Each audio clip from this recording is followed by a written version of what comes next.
Good morning, everybody. Happy Wednesday and happy final day of our conference this year. We have two excellent sessions today. I'm really looking forward to closing out our conference with this content. Before we get to that, I'm going to go through a few kind of not introductions, but updates and items to share with you. So we, as usual, we have an evaluation that we really appreciate you completing. It does not take long. It's very fast. But we look at these evaluations every year as we start to plan the next year's content. And I would say it's highly influential into just how we think about the format and the speakers and the content and just anything else we might want to change up for the following year. So please do take a moment to complete that. So it will be available in the second session as a link as part of that session. And then it will also be sent out to you after the conference. So please do complete that. And for those of you that did pre-licensing, that link is still available. If you haven't yet completed that, please do follow up and complete that as well. Again, same thing, really helpful to hear back your feedback on those sessions and just anything we can do to maybe modify for the following year. I wanted to also, and you probably saw it on some of the introductory slides that we're scrolling through about the regional and affinity enrollment networks.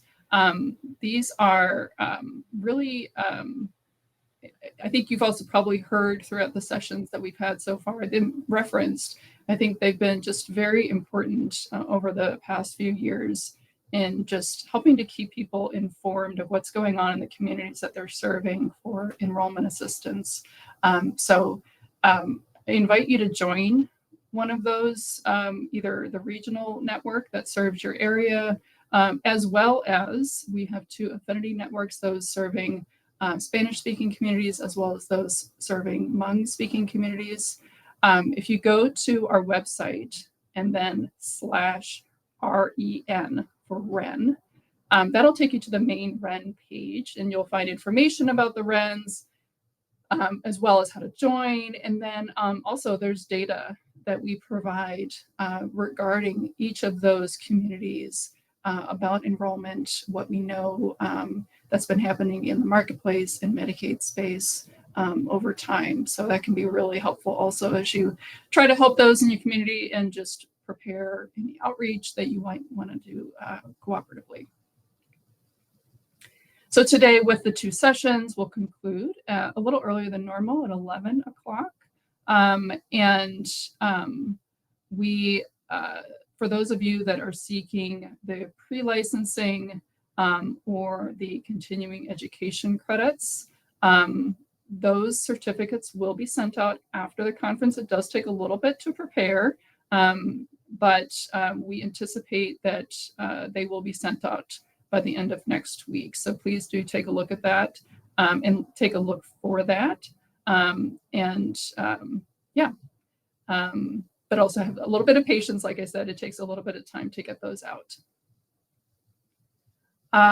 Also, and I haven't really been mentioning this, but for those of you that have attended in the years past, we always do a drawing of gift card recipients for those who've been attending each day. We have selected those, and I will announce those at the end of the conference. So since we're going to be ending a little bit earlier today at around 11 o'clock, or actually probably a little bit earlier than that, I'll announce them after the close of our second session today. So stick around and see if you have been selected.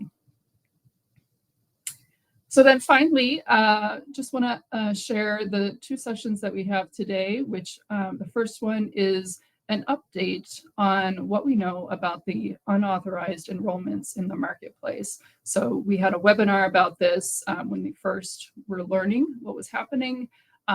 So some of you may have joined that already this year, and this is an update. So a lot has been happening in this space. So this session will talk about what do we know about it so far, what has been happening, what has been done already to try to help consumers who are potentially affected by this, and also what can you do as an enrollment assister to keep an eye out for this and help inform consumers on protecting themselves, but also trying to help fix it if it seems to be happening to them.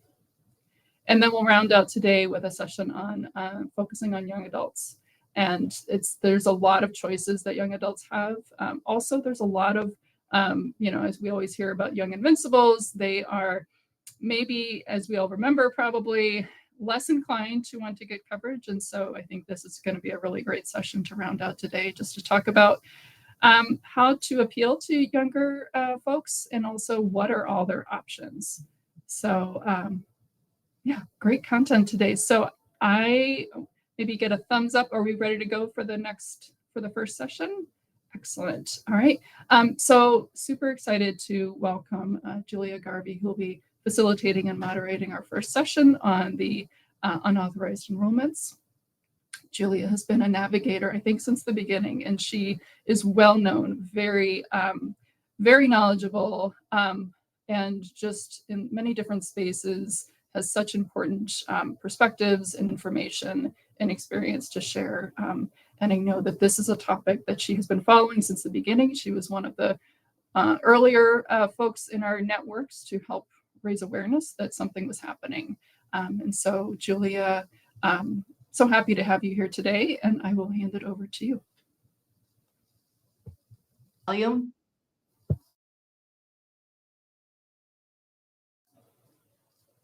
Buddy, do we have volume?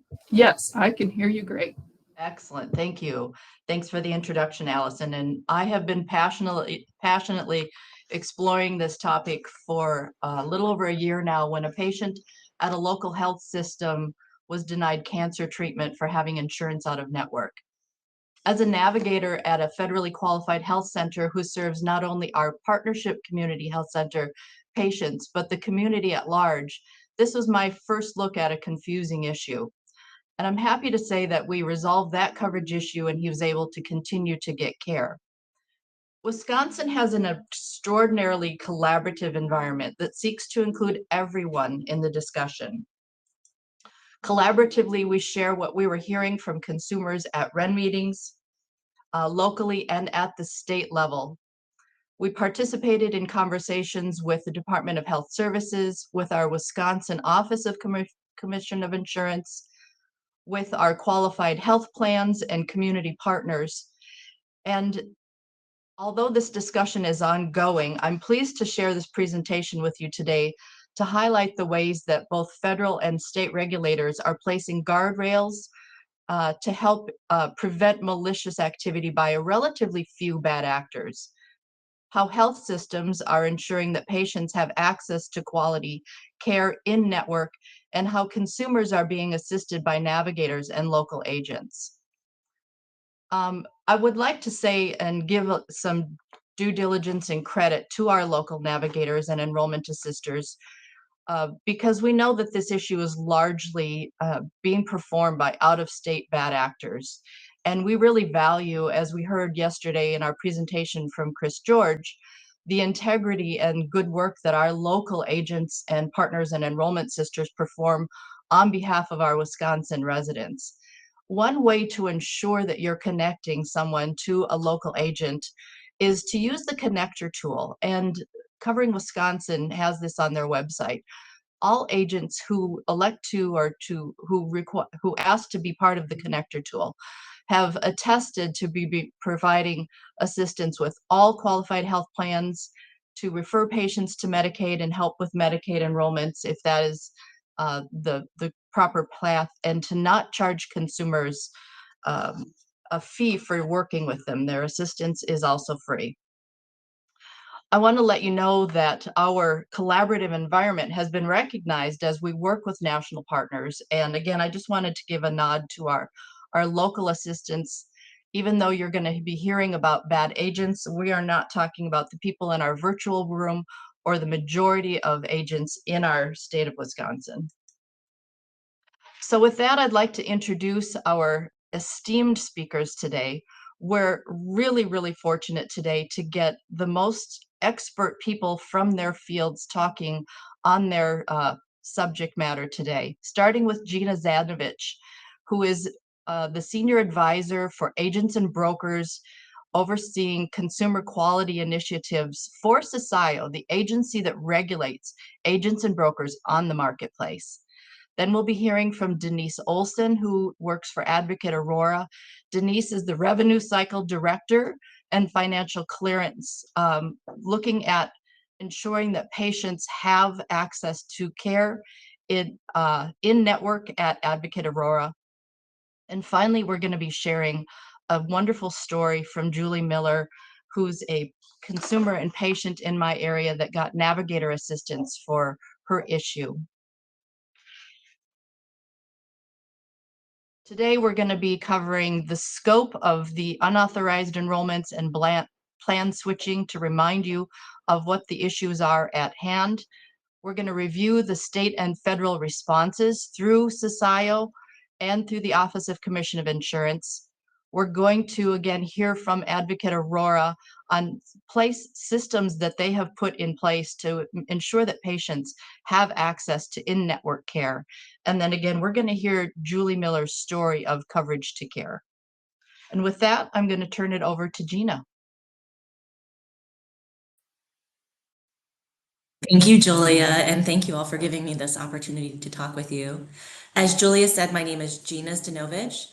I'm with the Centers for Consumer Information and Insurance Oversight in the Centers for Medicare and Medicaid Services, and I've been working there since 2011. This past year, I've had the opportunity to serve as a senior advisor, working on improving consumer outcomes when the consumers are working with agents and brokers. First, I want to extend a big thank you to all of you, our enrolling partners, for help making Plan Year 2024 the strongest year on record. We are gearing up for another open enrollment, and I look forward to that being successful also. I really appreciate all of your efforts to serve your communities and connecting individuals and families with quality healthcare coverage. Our priorities this year, and the reason I was asked to work on this project, is to really focus on removing the small number of agents who are causing disproportionate harm to consumers and other enrolling partners in the marketplace. The other piece is that we want to continue engaging with the agent and broker and enrolling partner community to continue the successes of previous years, with a focus on marketplace consumer experience and quality outcomes. So one of the areas that we've been focusing when it comes to unauthorized activity is to ensure that consumers who have experienced unauthorized activity are being, the issues are being resolved as immediately as possible. So we're remediating those impacts to the consumers. In the first 6 months of 2024, CMS resolved approximately 98% of the complaints received regarding unauthorized enrollments, and resolved approximately 97% of the complaints received regarding unauthorized plan switches. Additionally, one of our goals has been to work with our state regulators and health insurance issuers to ensure bad actors are removed from participating in the marketplace. So within the marketplace, we have authority to end agreements with agents and brokers who have committed unauthorized activity. We also share this information with states and issuers, states having authority over the license, issuers ending, interest in ending appointments. We're really looking at this as an effort where everyone can participate together and address any and all of the bad actions and unauthorized activity that is occurring. Over the last few months, CMS has ramped up its review of alleged fraudulent or abusive conduct and is increasing the number of suspensions and terminations of these agents and brokers by ending their marketplace agreements. All of that information on suspensions is shared with states, and then those terminated agents, the information is also shared with states again and with issuers.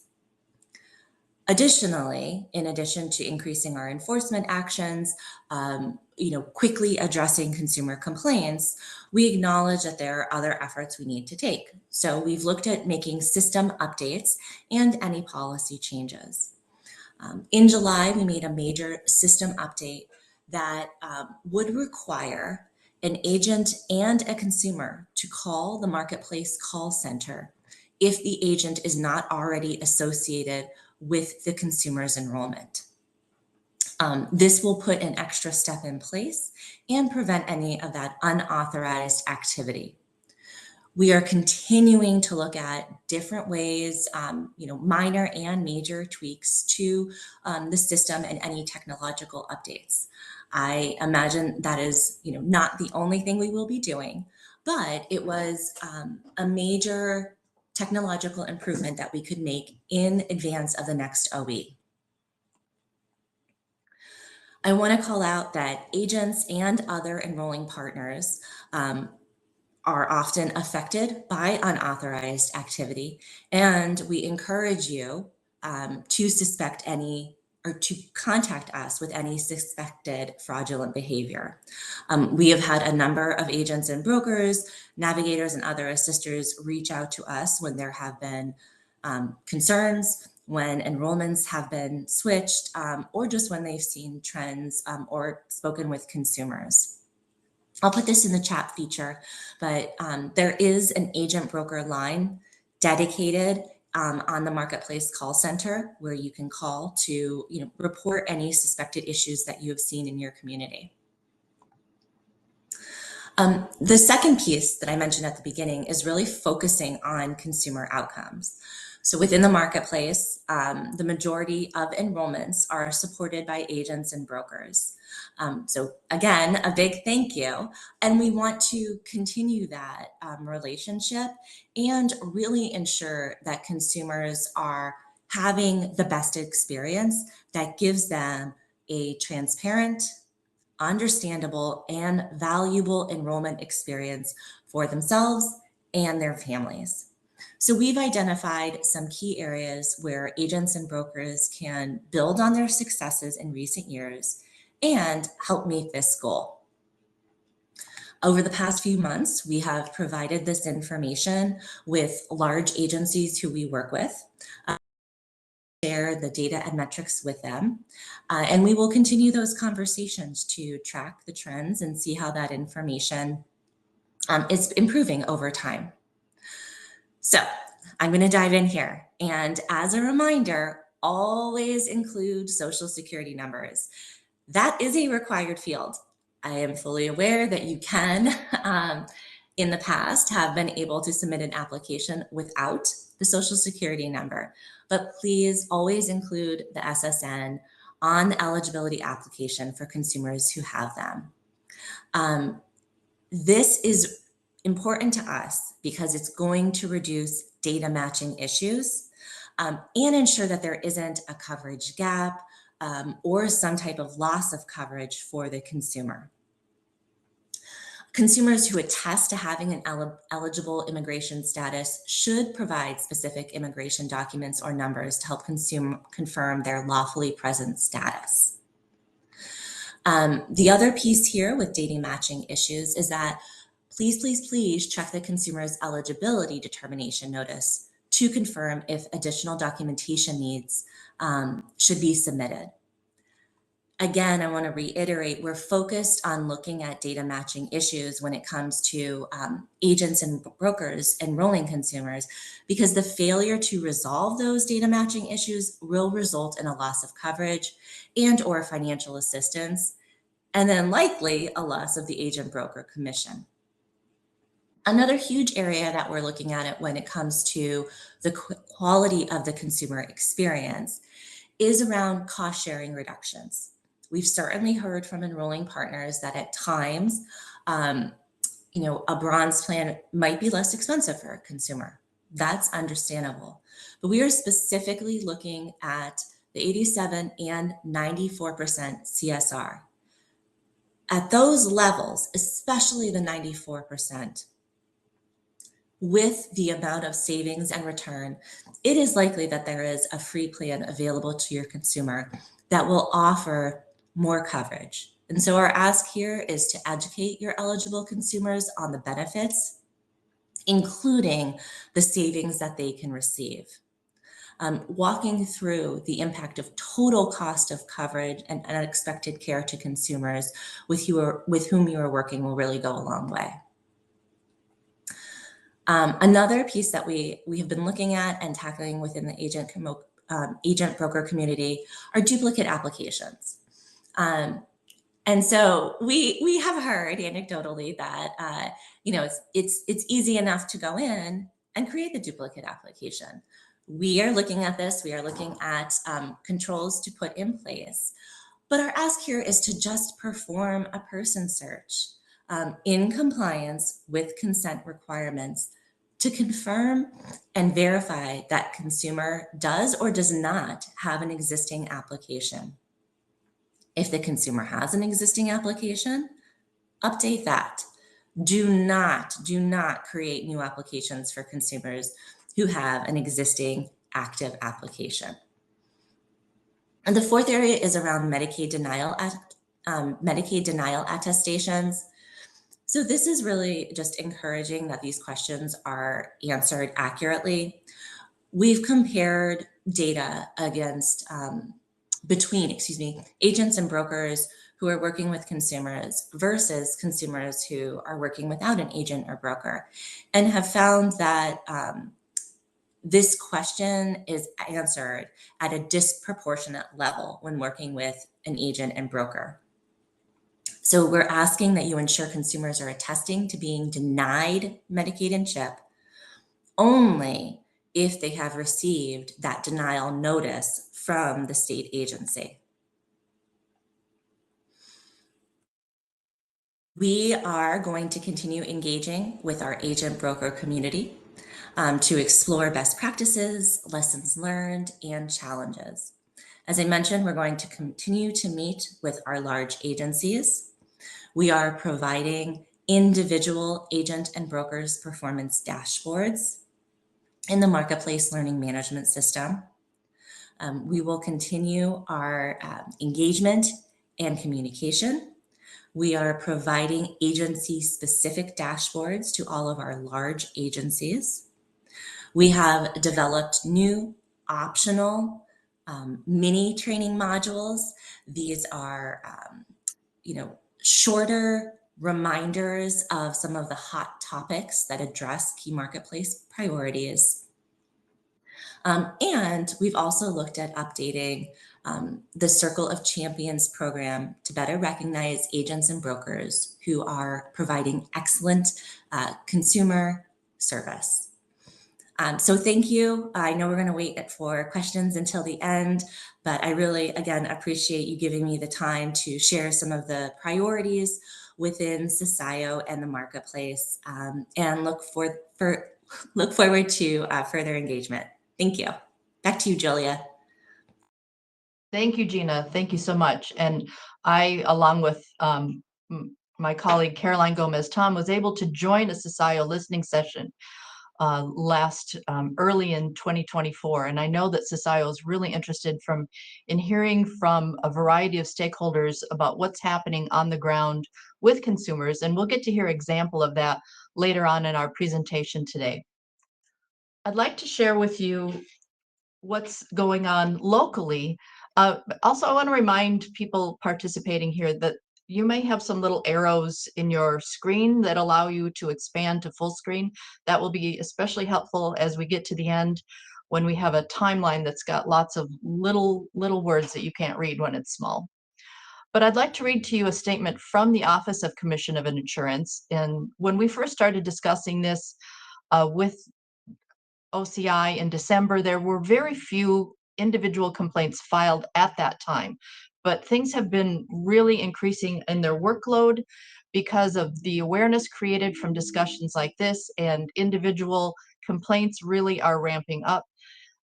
This is a statement provided from OCI that as of the beginning of August, their insurance examiners had received 25 complaints from CMS, 25 individual complaints, and CMS had sent 154 notices of suspension from the marketplace. And actually, by the end of the month, that had increased a little bit as well. You have the ability, and we'll link this in the Q&A, to read what the Office of Commission of Insurance is doing in terms of completing their investigations and posting the actions that are placed on individuals or brokerages or insurance companies on their website. And I want to read an example of one that was posted from July of 24, and this is against an agent from Michigan that resulted in the surrendering of his Wisconsin license. And these are the areas in which he was sanctioned for: making misrepresentations in the sale of insurance products, recommending unsuitable insurance products, and lacking the character required of insurance intermediaries. This is the work of OCI, and this will be interesting to keep in mind as we continue our discussion. So we'll transition to our first poll question, and Caroline will be watching and providing the polls. And thank you, Caroline, for joining this session. Do you want to go ahead? Yeah, absolutely. So we will start with the first poll. So have you seen this issue in your work? And so we're seeing some of the poll answers come in, but we'll wait a couple more seconds. It looks like about, it's neck and neck. It's fun to see all the poll numbers come in at the same time. So we'll give it a couple more seconds. And I think we have a critical mass. So let's go ahead and end that poll and see what the results. So about 48% said yes, they have seen this in their work so far. And then 52% are the lucky ones who have not seen this just yet. But I hope with this session and with the webinar that we have provided at the end of May, you might go back to that. You can recognize this issue moving forward. Thank you, Caroline. So one of the advantages of our collaborative environment here in Wisconsin is that as we are discussing issues and sharing information at our local regional enrollment networks and our state enrollment networks, we're hearing some of the same issues occur or starting to make connections of, I saw this and what does it mean for you and where you work. And this is where I met Denise as she shared what she was experiencing in her work. So I'm pleased to turn it over now to Denise, who's going to be sharing their success story and how they're helping patients at Advocate Aurora. Denise? Julia, I just loved listening to you and Gina again. You guys really did a great job. On the next slide, I'm pleased to be here. I am part of Advocate Health, very proud to work for my organization. I've been here about 8 years. Previous, I was in 2 other large health systems in Wisconsin, and Marketplace is near and dear to my heart. The patient is at the center of everything we do, and it's something that I've really grown in my career. I'm now accountable for both Wisconsin and Illinois when it comes to Marketplace. And I'm also the leader of our enterprise when it comes to setting up Marketplace and CACs in North Carolina, Georgia, and eventually the other couple of states in our Southeast. So what I can tell you is I'm really proud to be a part of Wisconsin. Our resources and the way we handle Marketplace in Wisconsin is top of the game, and we're sharing some of the great things and ways we do things with other states in the country, which is something that you all should be very proud of. So thank you for being CACs. We also have CACs at our health system. We are a nonprofit health system. I like to share that what that means is we don't have stockholders. So the money that we make in our health system really goes back into hospitals, doctors, equipment, having great staff. We have a lot of hospitals, clinics, but most important, at the bottom of the screen, we do $2.4 billion in community benefits, which is a lot. It's really important for us to make sure the people in our communities we serve have good access to health care. And on the next slide, My team is evolving, and we always are, just like healthcare. And recently we came up with our revised mission statement, because as a Midwest team, we are laser focused now on making sure people have coverage. So my leaders came up with this mission statement just in the last month, and it is to strive to make those effective initial touch points with people in the communities we serve, so that we can make sure that they have coverage for the healthcare that they need during their journey. And no matter what door they enter our health system, it's the right door. We get them connected with the right resources. And in this case, for Marketplace, it would be a CAC. So today, what I want to share with you in line with this topic is really about out of network, whether it's an out of network Marketplace, commercial, or Medicaid, or if it's out of network and Medicaid is secondary. Even if the Medicaid's accepted to us, I want to talk about some of the things we've done around that to help mitigate for our patients, especially with the trend that we've seen lately, where we are seeing Medicaid eligible people come in with a Marketplace plan that's maybe out of network at our system. And then any processes we've developed, we're willing to share anything we've done. Our hope is always to make healthcare better across everything, not just for us. So if we've learned something, developed something, we want to share it with others so that you don't have to have some of the same lessons we've learned. So out of network is near and dear to my heart. It is to my team as well. We really want patients to start with the right care in their journey. It is truly all about the patient. It's not about the money. If a patient comes to us and they're out of network, we want to educate them very early, because they might be able to slide through in some urgent care visits or some basic office visits, maybe even a consult, but they won't be able to get their meds covered when it's ordered by an out-of-network provider. And more importantly, they won't be able to do that continuum of care in their journey, because they will get a gate somewhere along the line when something very expensive is ordered, diagnostic, surgery, and by then they're really far in the process. And that's really sad to have them start over somewhere else at that point. It's also good business practice. Obviously, we need to get paid for the care that we provide so we can continue providing care. So we don't want denials. And those provider schedules sometimes are really hard to get in. We've got less and less specialists. It's harder to get in. Sometimes people are waiting a month, 6 weeks to get a consult for something. We sure don't want them waiting until they show up at the door to help them understand they're out of network and should have gone someplace else. And that provider could have used his open slots for other patients that he would be allowed to continue a care relationship with. And then there's regulatory. So there's obviously the No Surprise Act, the good faith estimates, all of the transparency rules. And it's always been more important to us to do right by the consumer as opposed to just doing it because it's a regulation, but it's both. And we do need to be transparent with our patients. So some of the things we've developed that were pretty cool, I think, over the last couple of years. We use Epic, but you could do it with other systems. We built alerts. So the minute something gets attempted to be scheduled or ordered, there's alerts that fire in our system. And the alerts say different things depending on what the situation is, if it's out of network. And we built that in the background based on the way our insurances are built in the system. So if we have an agreement, it's a managed care, or we use Tapestry and Epic if it's a plan that's in Tapestry. So it's a plan we know that can come here. They're put in groupers. But if it's not in one of those, then it flips out into the other categories that are going to get some type of alert.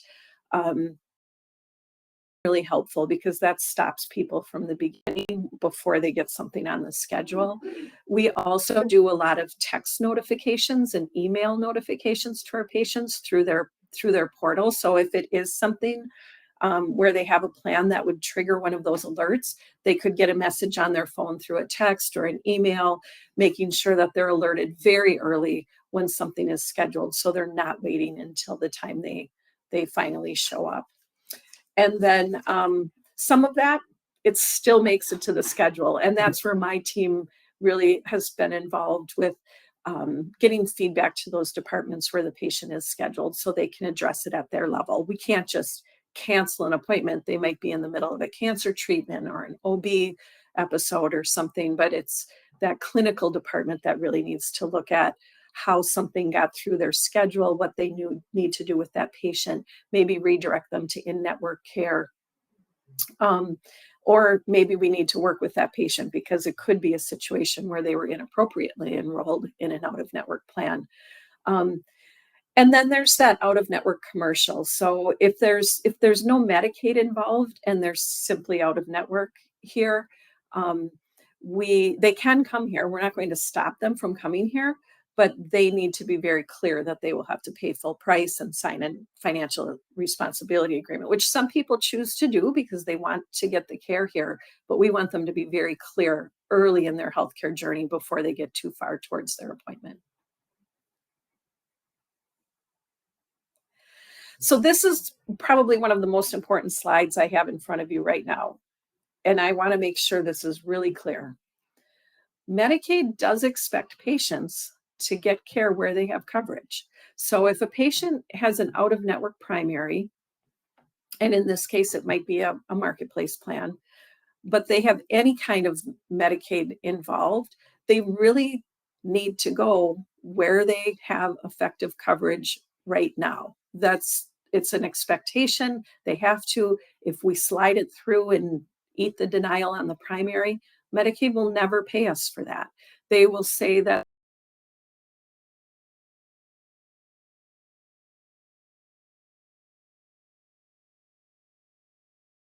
irrelevant. We can never bill that patient. So it doesn't make any sense to have them sign up. In fact, it's misleading to them because it could scare them. They will never have to pay if they truly are Medicaid eligible. So the FRA is not the tool or the answer to that problem. If they continue to seek the care as out of network, they'll probably be redirected later, which again is really sad in the middle of a healthcare journey when a patient waited months to get in with somebody.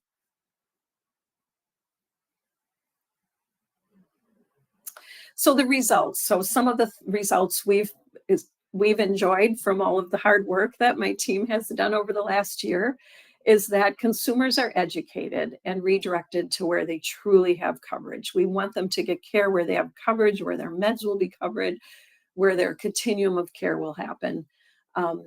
We do full price estimates. We make sure people are very clear that they'll have to sign a financial responsibility agreement if they choose to continue coming here. No, that doesn't apply to the Medicaid population, but if they are coming here out of network, we make that message very clear.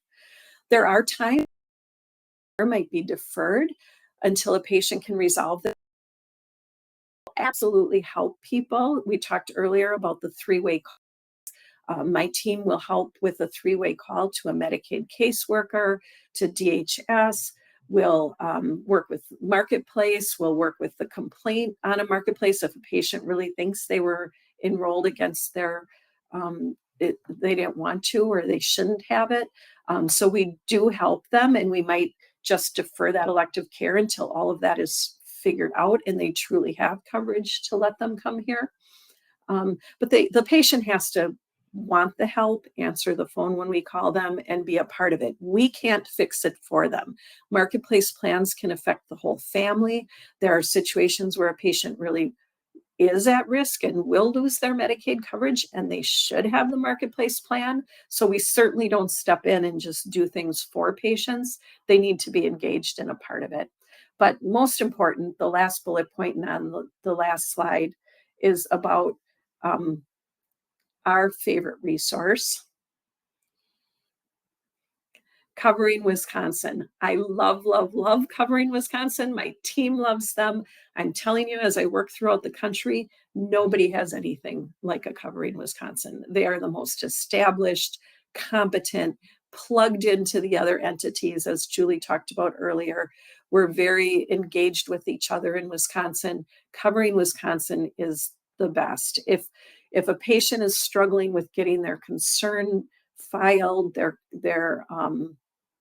Marketplace plan canceled, their Medicaid fixed, that's a problem. Covering Wisconsin is great. And we've been sending patients and connecting them with Covering Wisconsin more in the last few months than we should have been all year. And they are really, really helpful. So thank you, Covering Wisconsin. We love you. And on the next slide, I just have a few key takeaways for you. Number one, what we've learned, identify that out-of-network status as early as possible in a patient's healthcare journey. Don't let it linger on until something big and expensive is needed.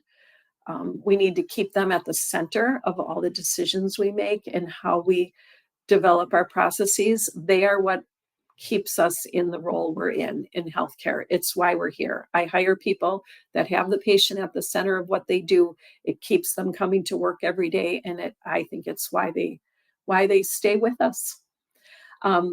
Be willing to assist those patients with those three-way calls. We are really good at it. We know what to say. They don't even know what phone number to call. So please continue to work with them to get those situations corrected in partnership with the marketplace and their Medicaid caseworker in many cases. And then refer patients to Covering Wisconsin. If they were really inappropriately enrolled, and we want those to be stopped so that they don't continue and affect more patients. And what was explained earlier, agents losing their license that were doing it, that's the best way to go about that.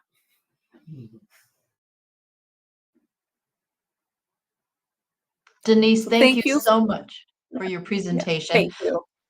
I thank you to Advocate Aurora for the processes that you've put into place and for valuing certified application counselors within your health system to ensure that patients have an intermediary in helping resolve some of these issues, and for your referral to Covering Wisconsin. I want to highlight what you've already highlighted with a full dedicated slide, because this took me a long time to understand, and I think it might be valuable for our attendees to hear it one more time, that if you have commercial insurance, and that may include having marketplace coverage that is out of network, and you also have Medicaid that you might consider would help you as a secondary coverage, that you can't bill Medicaid if their primary insurance is out of network. Am I stating that correctly? Yes. Yeah. Okay. Well, that took me a long time to understand, and I thank you for clarifying that. And that might be news for other people on our call. So now we'll take a break for another poll question. Caroline? Yes. So our next poll question, we'll post that up.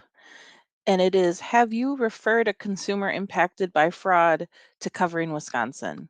So for the folks that have seen any fraudulent issues, some of you may be navigators and enrollment assisters who have taken it on yourself to do it. Others may have needed extra help, maybe even in the first time you do it, asking Covering Wisconsin for assistance. And some organizations may have a process where Covering Wisconsin is the first place to go. So we want to hear from you and see what you typically do if you encounter these types of situations. And we'll give it a couple more seconds.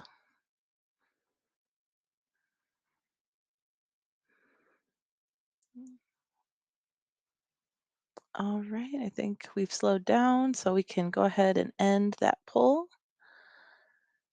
And 17% have said yes. If you're a navigator who received a referral, please select yes. So that's good to see that you guys are also receiving referrals.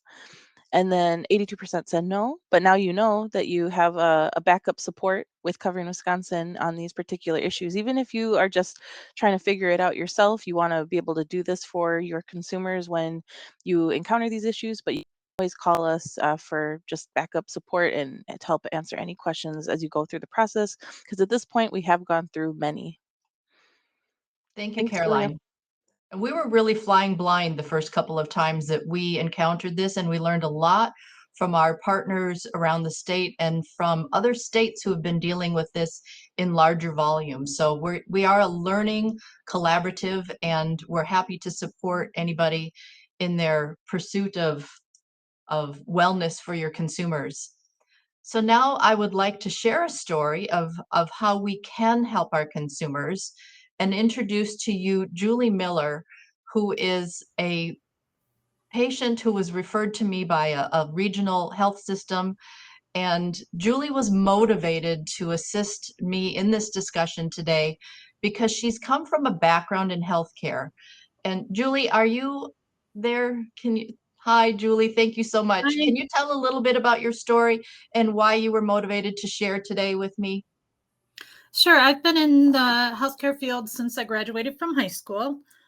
I've been helping patients work with the insurance company, trying to get their medications covered, procedures covered, all that wonderful stuff. And ironically, now I find myself in their shoes. So in April, I started receiving disability benefits. I had a conversation with,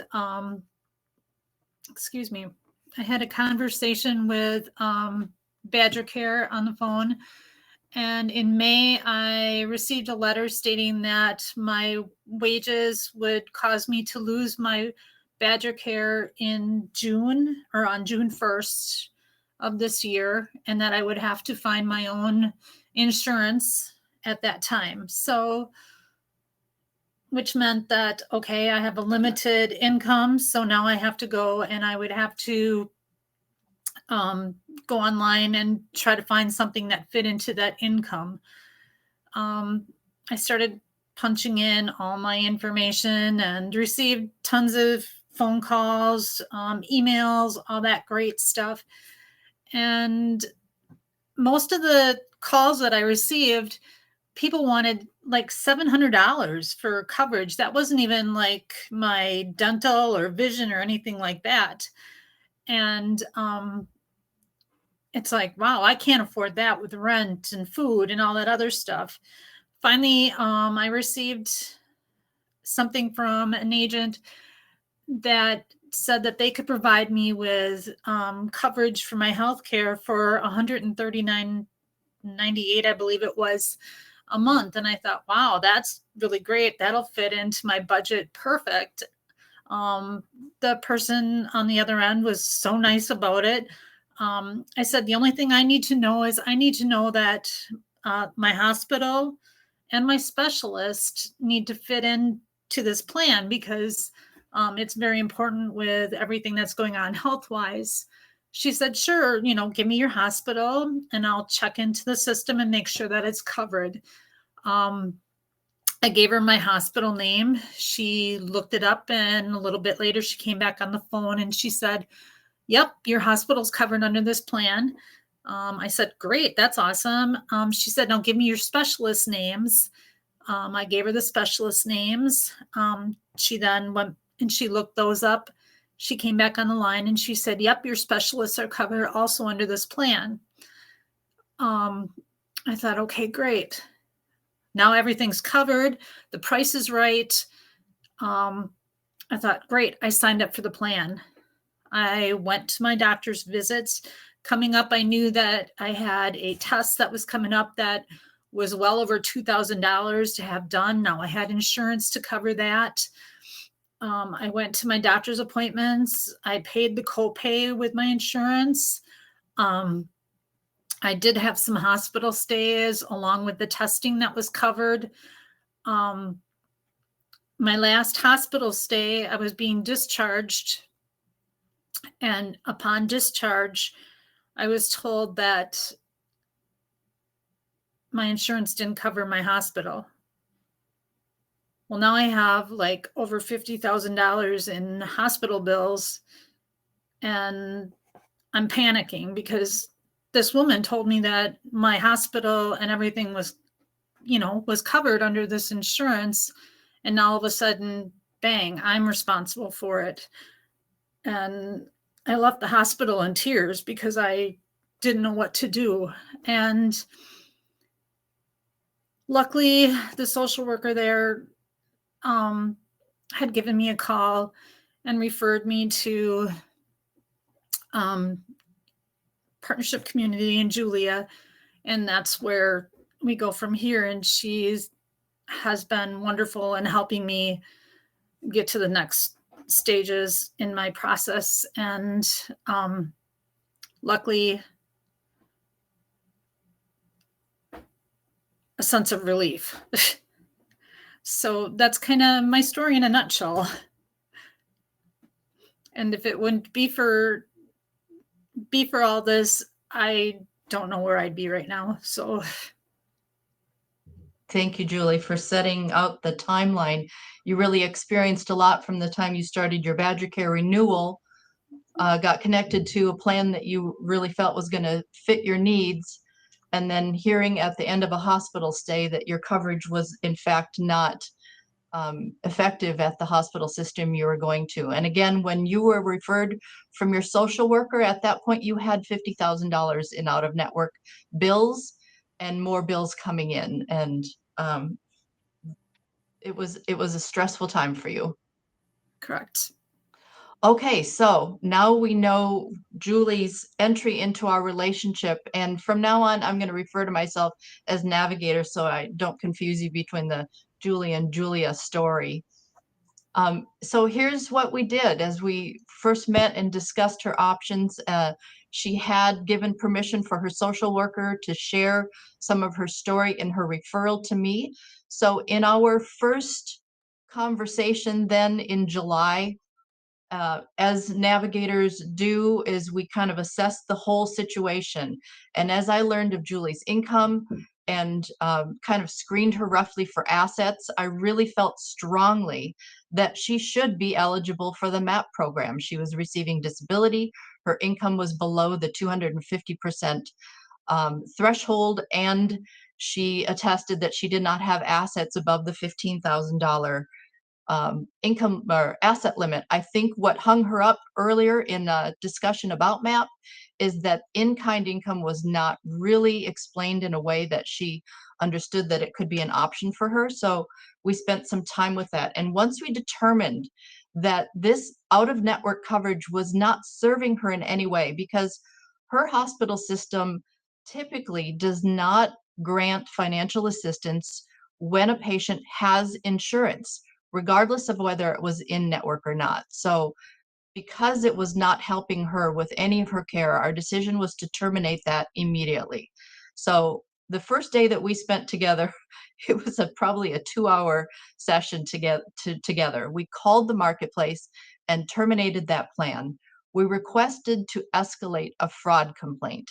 Within the body of that fraud complaint, we asked that call center representative to go in and give me the name of the agent that was listed in her application and the ID number of her application and anything that identified the name of her plan and the plan ID. Then I asked the marketplace call center to confirm the income, the tax credit that was being applied, and the premium that Julie was paying. And this is where we learned that Julie was paying $139 a month for a zero premium plan. So she was being charged from the broker or from the agent for a zero premium plan.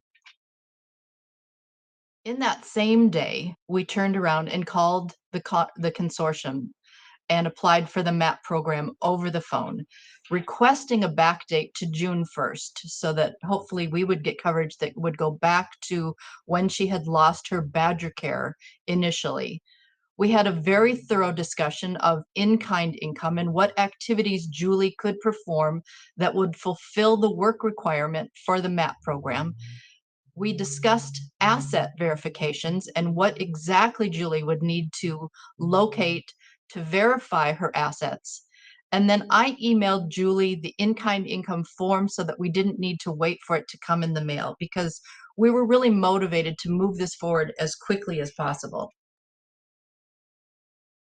Within a week, Julie had delivered all of her verifications to the local agency, and we were able to call the consortium to see, do you see those documents and can you process the case? And fortunately, Julie had everything that was needed. She met the criteria. MAP was approved with a back date to June. Within a week, that process from calling and applying to getting it approved, because Julie was on top of all of her documents and we had communicated clearly about the program, MAP had started for her back to June, which for her meant that she was going to have coverage for all of those claims that were previously out of network. And then a couple of weeks later, we filed our online complaint with the Office of Commission of Insurance using the information that we had received when we made our marketplace call center fraud complaint. So some of the key steps in what our work together included is that we're always assessing for coverage, including going back and looking at whether Medicaid was the right option. And I really felt like it was. So that was the first step to identify the correct coverage. We terminated the marketplace plan because, again, her out-of-network coverage was not serving her in any way, and it was actually preventing in their hospital systems view the ability to apply for financial assistance.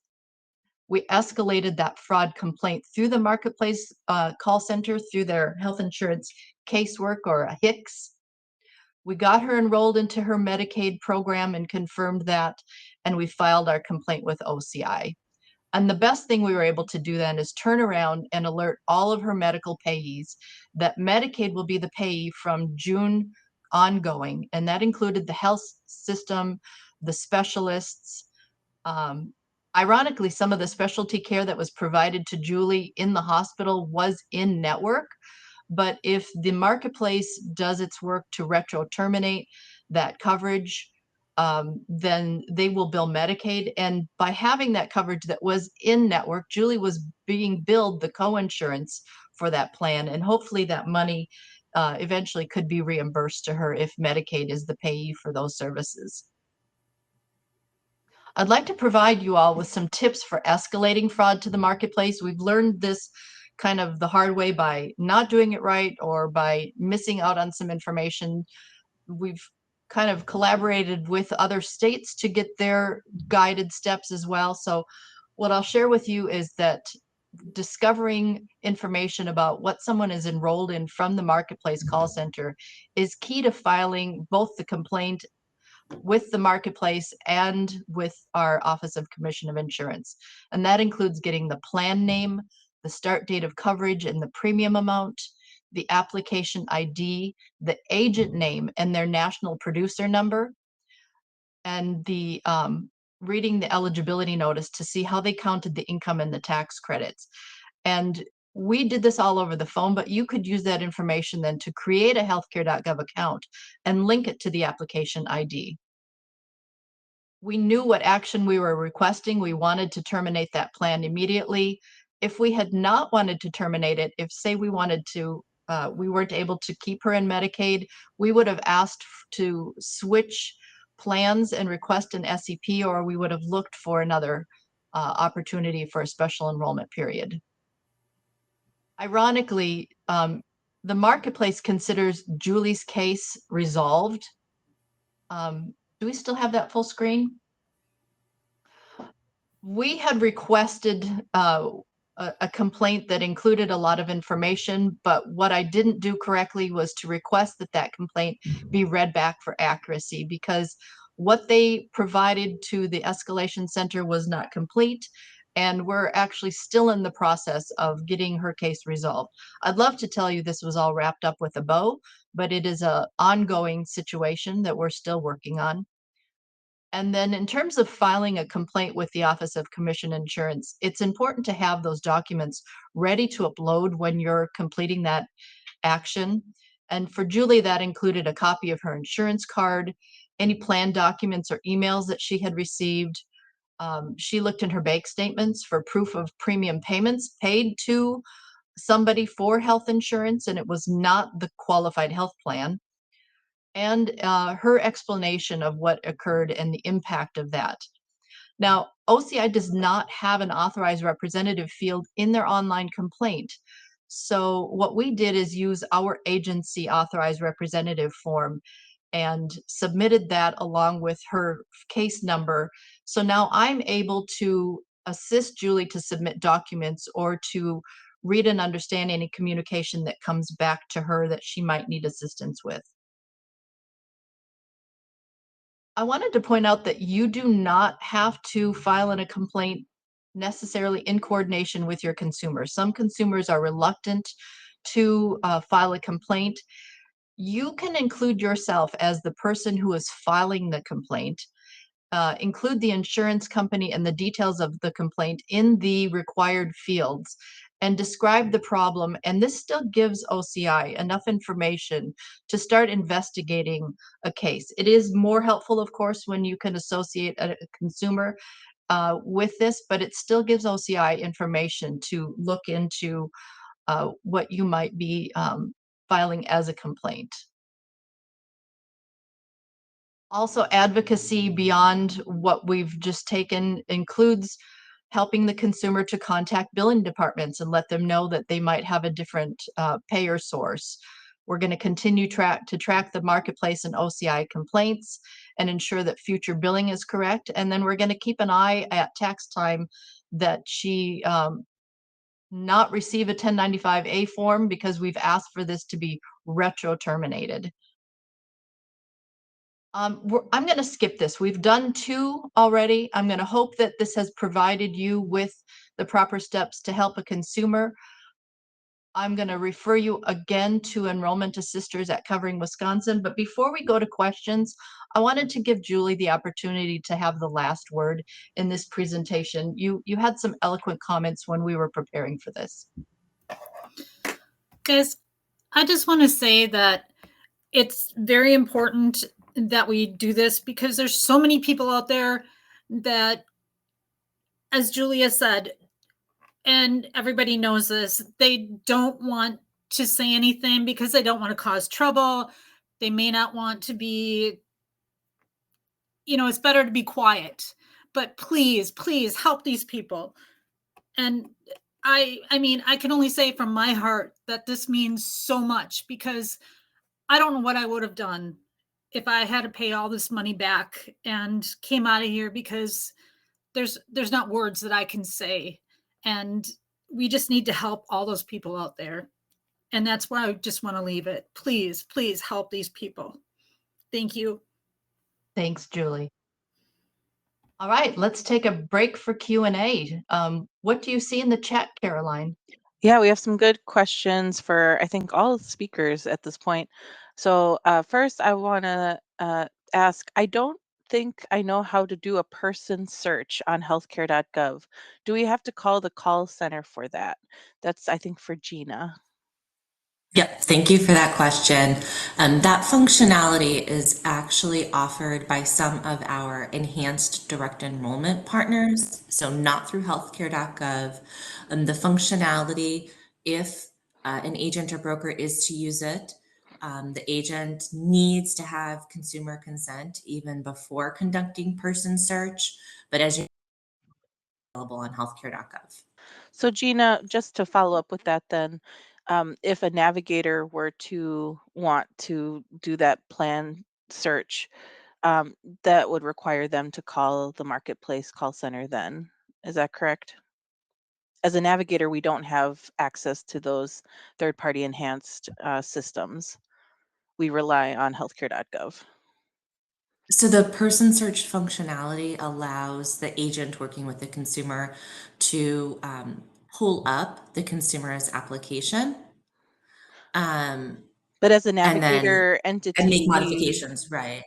we would only use healthcare.gov. So if we can't do it through healthcare.gov, then I imagine the suggestion would be to call healthcare.gov To call the call marketplace center. call Yep. center Yep. if necessary. Okay. Thank you. All right. So then, are there any sanctions against agents who are selecting a plan that is out of network for a healthcare organization?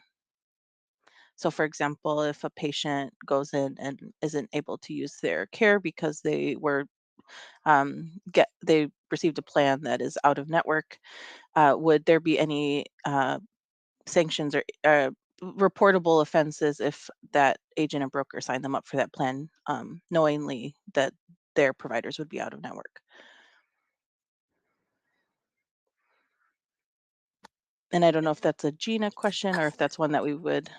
I'm trying to think of, I mean, so if the consumer, the patient did not agree to that plan, they should call the marketplace call center.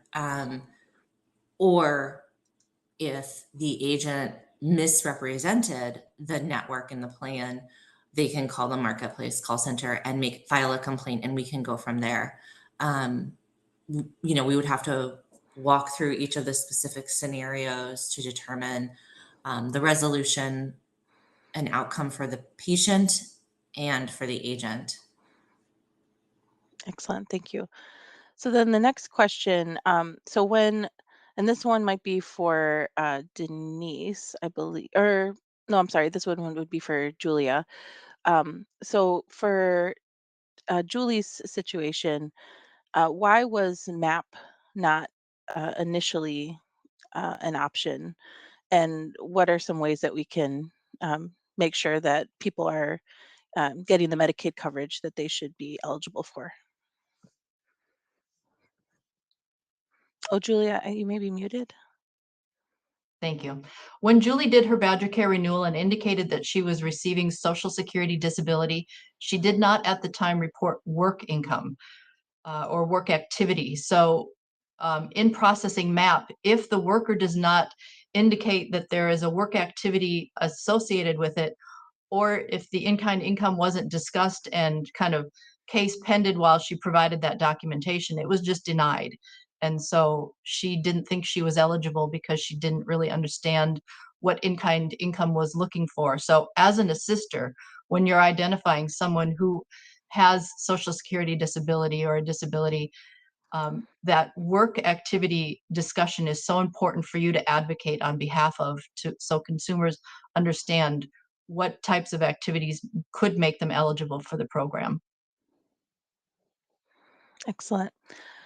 And then one question that came up a couple times was either I didn't know that people could have Medicaid and Marketplace at the same time, or they shouldn't have Medicaid and Marketplace at the same time. Would someone be able to explain how this anomaly tends to happen, especially when there's a bad actor involved? So I can start with this. A lot of people became enrolled in Medicaid during the pandemic and assumed, as we heard a consumer say yesterday in Tina's session, that when they went back to work, that would end. And so there have been a lot of people who have had Medicaid and then either sought out themselves other coverage or received phone calls or saw an enticing digital ad that made them think that getting insurance through the marketplace was going to be their best option, not understanding that they still had Medicaid. Absolutely. Then there was one question that specifically asked if, and maybe I can even address it. Should we call Covering Wisconsin first or the marketplace when suspecting fraud? And so what I had said to that individual was that if you're working with that patient on your own, to please call the marketplace. Oh, hello, everyone. You get to see my glasses. Um, to call the marketplace and report the fraud if you're working with that individual directly. And then if you need additional support or you need to refer the consumer for whatever reason, Covering Wisconsin is here to help. So you can, of course, get to a navigator and we would help through that process, either beside you or for you if you need to pass that consumer along.